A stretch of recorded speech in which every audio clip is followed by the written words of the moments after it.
call this skills for impact, but this is really about, I mean, everything you do in those 27 years, it is about impact, and therefore it is about leadership. It is about taking initiative, right? It is about driving change. It is about making people do things in a good way. In the Skills for Impact program, we focus on 3 levels. First, we want to teach our students how to lead themselves better. Second, we want to help them manage and mobilize teams.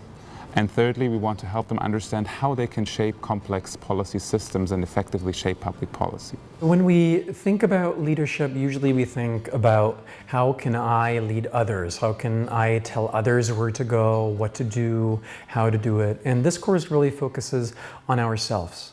And how much are we able to lead ourselves? So listening is important. What else? What would you say, please?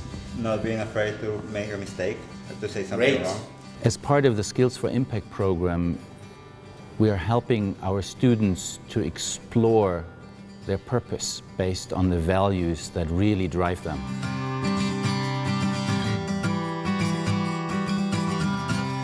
You can highlight your crisis, but really the critical information is how you evaluated, what were some of maybe the debates that came up during your group discussion. You can invest, a lot less to do a proper risk management, obviously not reducing all risks to zero, but still, you can tell a decision maker, if you do not act on this, and if it goes wrong, the cost will be, 100 times worse. The course that we teach here is on risk and crisis management, and what we teach is good practices, but we always challenge the students to actually look at the context and be aware of complexity and to think about different governance issues and how they could be applied to different contexts and areas in the world. Exercises are a key part. So for example, in our crisis typology discussion, where we look at the different types of crisis, what types of speed do crises move at, where do they come from? Do they come from the ecological domain? Do they come from the human, the social domain as accidents? Or how maybe an ecological crisis can then inspire some type of social unrest?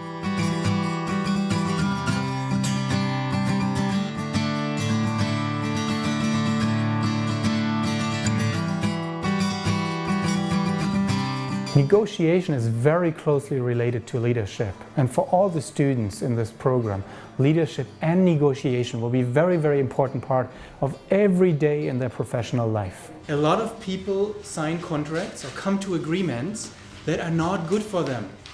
And they only sign the contract because maybe, we have been negotiating for 3 days now, let's just sign the contract. I don't care anymore about the points, and that is wrong. Negotiation is something that you cannot learn from books.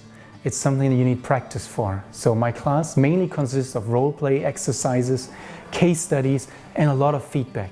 I give feedback to the students after all their exercises, and they also give a lot of feedback to each other. And for some students, this is a very interesting experience because they may learn about some hidden strengths they have or some hidden weaknesses that they never thought about. Who has a job contract now?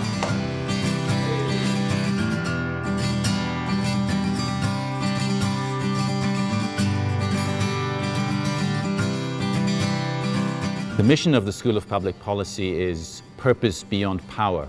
We want our students to lead from a place of real purpose without using coercive power.